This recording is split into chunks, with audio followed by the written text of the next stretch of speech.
नमस्कार, प्रभा साक्षी पॉडकास्ट में आप सभी का स्वागत है।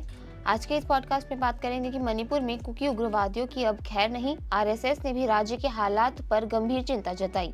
तो आइए सुनते हैं आज के इस पॉडकास्ट को, लेकिन उससे पहले अगर आपने हमारे चैनल को सब्सक्राइब नहीं किया है तो जरूर कर लें ताकि आप रोज ऐसे ही इंटरेस्टिंग और जानकारीपूर्ण पॉडकास्ट सुन सकें। मणिपुर की स्थिति पर केंद्र सरकार लगातार निगाह बनाए हुए है। साथ ही राज्य सरकार को साफ निर्देश दिए हैं कि उपद्रवियों के खिलाफ सख्त कार्रवाई की जाए।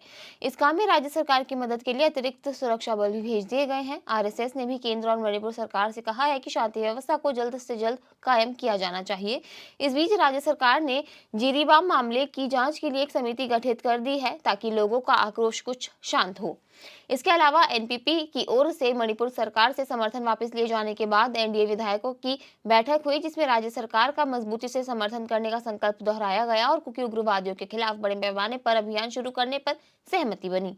हम आपको बता दें कि मणिपुर में सत्तारूढ़ भारतीय जनता पार्टी के नेतृत्व वाले राष्ट्रीय जनतांत्रिक गठबंधन के विधायकों की एक बैठक में एक प्रस्ताव पारित किया गया, जिसमें जिरीबाम जिले में 3 महिलाओं और 3 बच्चों की हत्या के लिए जिम्मेदार कुकी उग्रवादियों के खिलाफ 7 दिन में बड़े पैमाने पर अभियान चलाने का आह्वान किया गया। हम आपको बता दें कि सोमवार रात को हुई इस बैठक में 27 विधायकों ने भाग लिया। बैठक के बाद जारी बयान में कहा गया कि 6 निर्दोष महिलाओं और बच्चों की हत्या के लिए जिम्मेदार कुकी उग्रवादियों के खिलाफ 7 दिन के भीतर बड़े पैमाने पर अभियान शुरू किया जाए।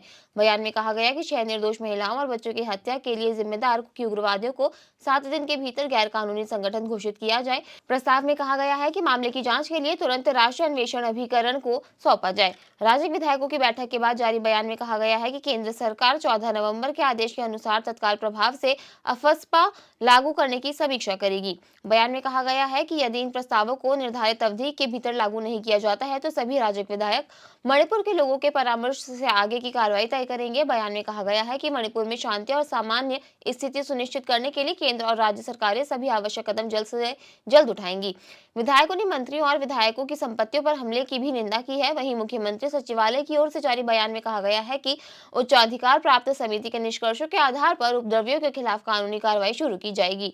इस बीच राष्ट्रीय स्वयंसेवक संघ ने मणिपुर में हुई ताजा हिंसा की निंदा की है और केंद्र एवं राज्य सरकार से मांग की है कि वे टकराव की इस स्थिति का गंभीरता पूर्वक समाधान करें। आरएसएस की मणिपुर इकाई ने रविवार को एक बयान में कहा है कि यह दुर्भाग्यपूर्ण है कि मणिपुर में 3 मई 2023 से शुरू हुई 19 महीने पुरानी हिंसा की स्थिति अभी तक अनसुलझी है।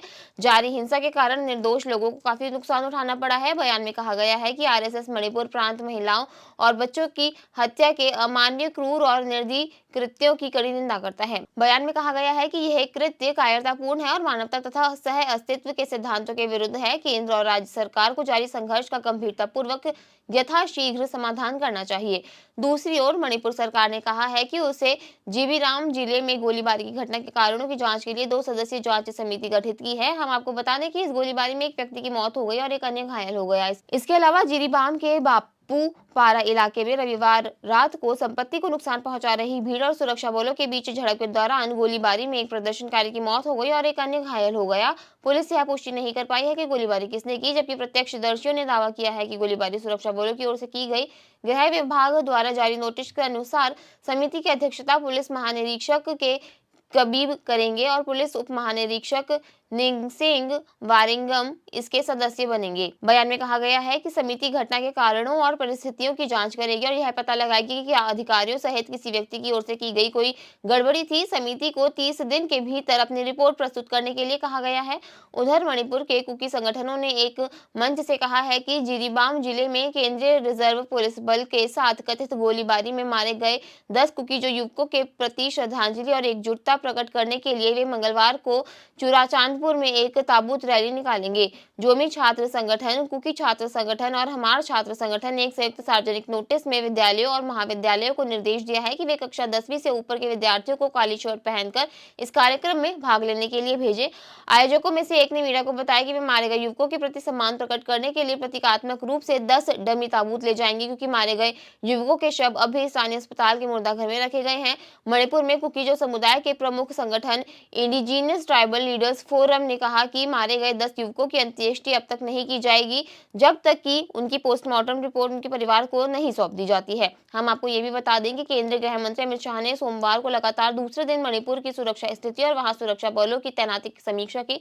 शाह ने शीर्ष अधिकारियों को जातीय हिंसा से प्रभावित राज्य में जल्द से जल्द शांति एवं व्यवस्थाएं बहाल करने पर ध्यान केंद्रित करने का निर्देश दिया है।